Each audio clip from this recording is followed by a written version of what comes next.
gotta enable secure boot and TPM version 2.0 to play Valorant. Here's what you want to do. Restart your PC, and while your PC is restarting, you want to spam the delete key. Now, depending on your model of your motherboard, you will need to potentially use a different key. You can go search for it, but for most motherboards, if you spam the delete key, then it is going to make you enter the BIOS. As you can see, I just entered the BIOS. You want to click on settings then. Once you enter the BIOS, go into security.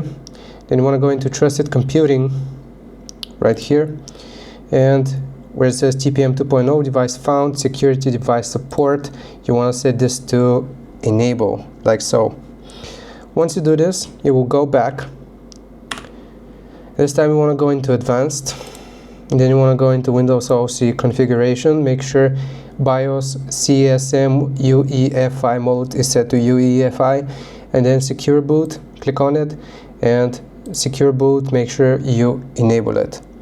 Afterwards, you can go back, then you can click on save and exit, save your changes, okay, and now you can restart your PC and you should fix the issue with Valorant, VAN9001.